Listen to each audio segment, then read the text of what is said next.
नमस्कार। आइए फिर से शुरू करें अपनी यात्रा समझने की रुद्राक्ष के बारे में। रुद्र मतलब हमारे शिव जी, अक्ष यानी उनका आंसू। अभी तक हमने चर्चा जो करी थी पिछले एपिसोड्स के अंदर वो एक मुखी से लेकर नौ मुखी तक करी, यानी हर ग्रह के रुद्राक्ष के बारे में हम चर्चा कर चुके हैं। आज जब हम बातचीत करेंगे और हम आपको बताना शुरू करेंगे, आज हम बताना शुरू करेंगे गौरी शंकर रुद्राक्ष के बारे में। ये ऐसा रुद्राक्ष है जो नाम से ही समझ आता है, गौरी और शंकर यानी माता पार्वती और शंकर यानी हमारे शिव जी का, दोनों को जब एक साथ जोड़ दिया जाता है, यानी जब दो रुद्राक्ष आपस में जुड़े हुए दिखते हैं, हम उन्हें गौरी शंकर रुद्राक्ष माँ कहते हैं। अब इसी रुद्राक्ष के अंदर जब हम बात बोलें तो शिव जी का रूप भी होता है और माता पार्वती का रूप भी होता है, और जब ये दोनों एक साथ आते हैं तो ये अर्ध नारी रूप भी आ जाता है, जिसमें शंकर देव भी हैं और पार्वती माता भी हैं। जब ये सोचिए ये दोनों एक साथ होते हैं तो ये बनते हैं पूरी शक्ति। ये शक्ति है आध्यात्मिक शक्ति। ये वो शक्ति है जिसके अंदर हम जब भी सवाल पूछते हैं हम क्यों आए हैं इस धरती पे जब मृत्यु लोक में, तो ये इसका सवाल अगर आपको पाना है तो ये है गौरी शंकर रुद्राक्ष। गौरी शंकर रुद्राक्ष एक पूर्ण शक्ति का रूप है, और वो शक्ति वो ऊर्जा है जो अगर हम अपने शरीर से जोड़ लें तो ये हमें रास्ता दिखाती है आध्यात्मिक शक्ति का भी, और बहुत सारे इलाजों का या मर्ज जो हमारे अंदर आ जाती है उनके बारे में भी ये बहुत सारी चीज़ें ठीक करने की क्षमता रखती है। अगर हम आगे चलें और आपको ये बताना शुरू करें कि गौरी शंकर रुद्राक्ष हमारे दिल यानी हार्ट के चक्र को एक्टिवेट यानी पूरे उसे संचलित करता है और उसे पूरी शक्ति प्रदान करता है। तो दिल किस चीज़ का रूप ही है? दिल है हमारे रक्त। तो जिनको बीपी की परेशानी होती है यानी ब्लड प्रेशर की, तो वहाँ पे गौरी शंकर रुद्राक्ष का इस्तेमाल आता है। उसके अलावा क्योंकि ये शक्ति रूपी है और ऊपर से दिल की बात करें तो ये हमारे को सांस लेने की परेशानियों को अगर कोई आती है तो यहाँ पे भी गौरी शंकर रुद्राक्ष का रूप और चीज सा नाम सामने आता है। अब रक्त चलता है हमारी नसों में, धमनियों में। तो जहाँ नसों की बात है और अगर नसों की कोई परेशानी हो रही होती है जिसमें सैटिक का नर्व भी है, या फिर अगर कोई पीठ की नसों की दर्द, या कई बार तो हम कहते हैं स्पॉन्डिलाइटिस जैसी दर्दें भी होती हैं, तो वहाँ पे भी गौरी शंकर रुद्राक्ष का रूप से और नाम सामने आता है। अगर हम इन चीज़ों को अलग करें और इनको थोड़ा आगे लेके जाएं तो हम कहेंगे ये सकारात्मक ऊर्जा लेके आता है, और जहाँ पे हमें स्ट्रेस होता है या डिप्रेशन होता है या फिर हमारे को कहीं पे नींद की परेशानी होती है, तो वहाँ पे भी गौरी शंकर रुद्राक्ष हमारे का नाम सामने आता है और यही हल करने के लिए सामने भी आता है। और फिर आखिरी में जो हमने आपको पहले भी बोला कि हम आए क्यों हैं इस जगह पे, इस धरती पे आने का हमारा मकसद क्या है। जो भी मकसद ढूंढ रहे हैं या कहीं ना कहीं शिव रूपी महादेव से जुड़ने की कोशिश कर रहे हैं, क्योंकि आजकल सावन तो चल ही रहा है और हर हर महादेव के नाम तो हर जगह ही सुनाई देता है। तो जब हम महादेव से जुड़ने की बात बोलते हैं तो ये गौरी शंकर रुद्राक्ष का नाम हमारे सामने आता है, जो सीधा उस शक्ति से जोड़ने की क्षमता रखता है। तो अगर हम आए कि हमें ये समझ में आ गया हम इनमें से कोई भी चीज़ के लिए हम हल चाहते हैं, तो गौरी शंकर रुद्राक्ष। तो गौरी शंकर रुद्राक्ष हमें सबसे बढ़िया वाला मिलता है नेपाल का। उसके अलावा भारत का, इंडोनेशिया का भी अच्छा है, लेकिन नेपाल का सबसे उत्तम माना जाता है क्योंकि उसमें शक्ति क्षमता सबसे ज़्यादा पाई जाती है। और हमने बहुत सारे जब गौरी शंकर रुद्राक्ष देखे तो नेपाल में एक ही साइज या एक ही तरह के दो रुद्राक्ष जुड़े वाले भी गौरी शंकर बहुत आराम से वहाँ पे दिख जाते हैं, और कई बार तो हमें दिखता है कि गौरी माँ हल्का थोड़ा छोटा होता है और शिव जी का रूप थोड़ा बड़ा होता है, तो उस तरह के भी मिल जाते हैं। और जब ये दोनों जुड़ते हैं तब बनते हैं पूरी पूर्ण शक्ति।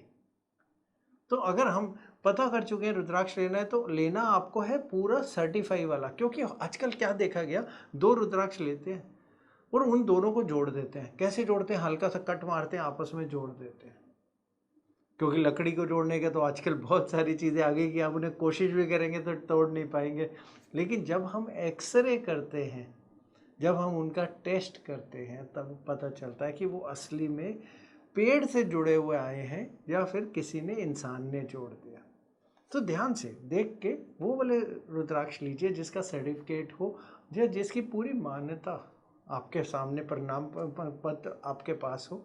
वो प्रमाण पत्र आपका ये बताएगा कि ये रुद्राक्ष में शक्ति है और ये वो चीज़ें प्रदान करेगा जो हम उससे लेने की कोशिश और कर रहे हैं और उसमें क्षमता भी है। तो अगर हमें एक ये गौरी शंकर रुद्राक्ष मिल गया है तो हमें उससे आगे ये समझना है कि वो है हमारा मेडिटेशन का, ध्यान लगाने का एक तरीका। और जब हम ध्यान लगाते हैं उस रुद्राक्ष पे, तब वो ये जितनी भी बीमारियां, बीपी, नसों की, नींद की, डिप्रेशन की, स्ट्रेस की, दिल की, सांस लेने की, अस्थमा जैसी चीज़ें भी, उन सब के लिए ये बहुत अच्छा उपचार बन के सामने आता है। हम ये नहीं कह रहे कि डॉक्टर में जाना छोड़ दीजिए और सिर्फ रुद्राक्ष को रखिए और उसके बाद दवाइयाँ बंद कर दीजिए। नहीं, ऐसा कुछ नहीं है। रुद्राक्ष, हाँ, जो आप दवाई ले रहे हैं वो आपके शरीर पे ज़्यादा अच्छा असर डालेगी, और जो भी डॉक्टर के आपके चीज़ें चल रही हैं उन चीज़ों की क्षमता बढ़ाएगी और आपके शरीर को वो इम्यूनिटी देगी जो आपको चाहिए कि वो दवाइयाँ आपके शरीर पे असर ज़्यादा करें। तो अगर रुद्राक्ष मिल गया, हमें पता भी चल गया हमने क्यों लेना है, तो आपको अगली चीज़ ये समझनी है, इस रुद्राक्ष के अंदर प्राण प्रतिष्ठा करनी पड़ती है। और ये वाली प्राण प्रतिष्ठा इस रुद्राक्ष के लिए ध्यान से करी जाती है, यानी मेडिटेशन से करी जाती है, उस पर ध्यान लगा के करी जाती है। बाकी सब रुद्राक्षों की जो हमने बताई थी वो सिर्फ तत्वों से जुड़ी हुई, उसके अंदर प्राण प्रतिष्ठा थी, लेकिन गौरी शंकर की प्राण प्रतिष्ठा ध्यान लगा के करी जाती है। ध्यान लगाने के लिए 2 ही मंत्र हैं, ओम नमो शिवाय जो सभी को ही पता है, और उसके अलावा है ओम गौरी शंकराय भ्यम नमः। ये 2 मंत्र हैं, इनमें से कोई भी जो आसान लगे वो आप ले लीजिए। और उसके अलावा आपको कुछ तत्व लेने हैं। तो सबसे पहला तो गंगा जल, क्योंकि उससे तो पहले हम रुद्राक्ष को साफ करेंगे। अगर जब भी आपके पास आ गया है उसे पूरी तरह गंगा जल से ढंग से धोइए, क्योंकि केमिकल लगे होते हैं, रंग लगे होते हैं उन पे, कईयों के हाथ लगे होते हैं उन पे। तो पहले वो सारी ऊर्जा को साफ करना है, गंगा जल से अच्छी तरह धोइए उसे। धोने के बाद लाल कपड़ा लीजिए, लाल कपड़े के ऊपर साफ जगह मंदिर में रख दीजिए उसे।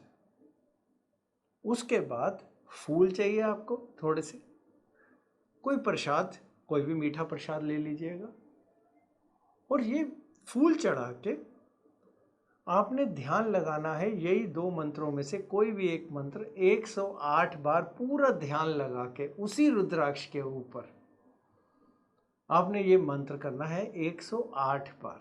कब करना है? सूर्य उदय होने से पहले, और सबसे बढ़िया दिन सोमवार का दिन, यानी मंडे। अब तो सावन चल रहा है, बहुत बढ़िया है, सावन में कर सकें तो और भी अच्छा है। नहीं तो हर महीने एक शिवरात्रि आती है, कोई भी एक शिवरात्रि भी ले सकते हैं, एकादशी के दिन भी कर सकते हैं। सोमवार हो, बहुत उत्तम। फिर सोमवती कहते हैं, पूर्णमासी कोई भी आए उस पर भी कर सकते हैं, बहुत उत्तम। तो करना है ध्यान लगा के, ध्यान लगाइए, 108 बार मंत्र करिए, और उस जब मंत्र को आपने कर लिया तो आपको ये अगली चीज़ देखनी है कि उस पर प्रसाद अर्पण करिए, प्रसाद दीजिए। फिर आप भी वो ग्रहण कर सकते हैं वही प्रसाद, और उसके बाद फिर दोबारा से गंगा जल से उसको पूरी तरह साफ करिए और फिर से मंदिर में रख दीजिए। आप इसको शरीर के ऊपर भी पहन सकते हैं, बहुत उत्तम। मंदिर में रख के ध्यान लगा सकते हैं, बहुत उत्तम।